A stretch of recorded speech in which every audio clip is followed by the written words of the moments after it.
G'day, I'm Geoff Scott from Vinnie's restaurant, and today I'm going to be making a beautiful honey panna cotta here in my kitchen.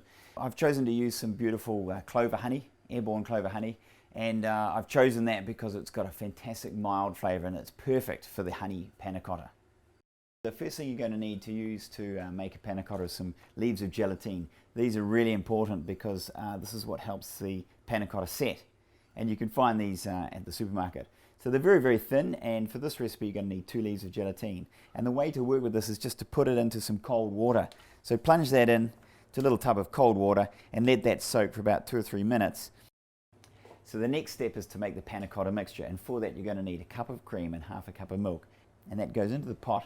Turn the pan on, and you're going to bring the milk and the cream up to the boil. So we need to add the honey and a little bit of sugar to this. So I've got 45 grams of sugar.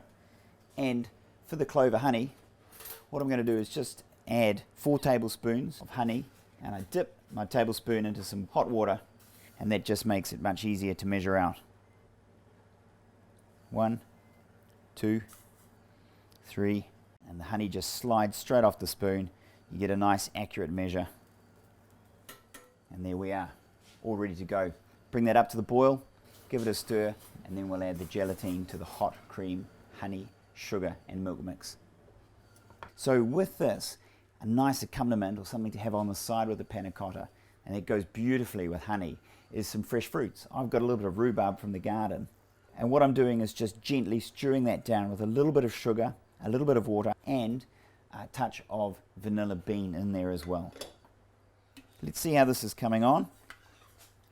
So the honey's fully melted into the mixture now, and the sugar's dissolved. We just need to get that just up to the point of boiling, and then we can add the gelatine to that. So we've waited 2 to 3 minutes for the gelatine to soften, and if you look carefully when we pull it out of the water, it's gone completely soft. Take both leaves out, just give it a squeeze to take that excess water out, and then take that over, put it into the hot cream, honey and milk mix, and the heat of the cream is going to melt the gelatine, and that's the secret agent that's going to help set the panna cottas so you can turn them out and they hold their shape. At this stage you just take it off the heat, give it a gentle stir, allow the gelatine to fully dissolve, and we now need to let that cool before we pour it into our molds to set. Once the panna cotta mix is cooled down to room temperature, bring it over to the bench and strain it through a sieve. And the reason for that is just to make sure there are no little lumps, perhaps of gelatine. Then the other thing that I do that's really important is just to give the molds that you're going to pour the panna cotta into a light spray, and this will help when you come to take the panna cotta out of the mold. It's going to tip out much more easily, and it's going to take a lot of stress out of the situation.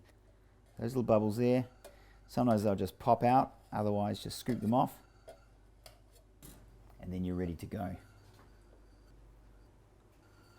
Just like that. So the panna cottas have been in the fridge for 3 hours, and but they're perfect if you want to make them the day before and leave them in the fridge overnight. I'm going to finish it off with some freshly poached rhubarb with vanilla and a little bit of crumbled biscuit over the top. So this is the moment you've all been waiting for, is tipping the panna cotta out.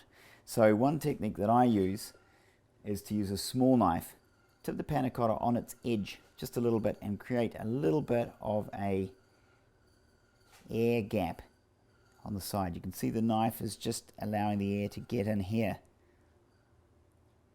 and it's slowly going to drop away from the side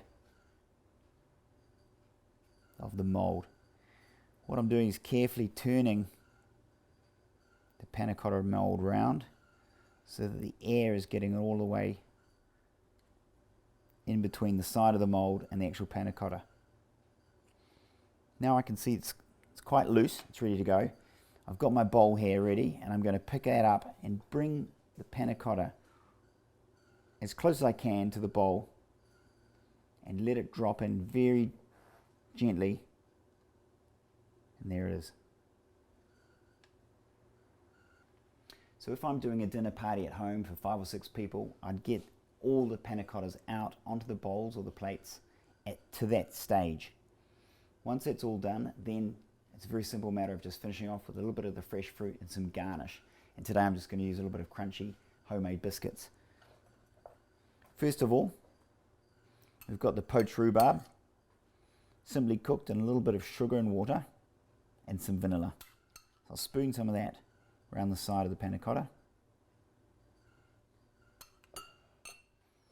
And then I've got a few ginger biscuits which I've made, but you can use any type of your favorite biscuit, and just crumble that up so you have like a lovely sweet textural crunch to go with your lovely Clover panna cotta. A little bit of fresh biscuit just on the top adds a lovely bit of texture to this fantastic, simple dish which you can make using Clover honey at home. So to find out more about Airborne honey, why it's so delicious, where it comes from and how it's made, simply go to their website airborne.co.nz and you can check out all the details there.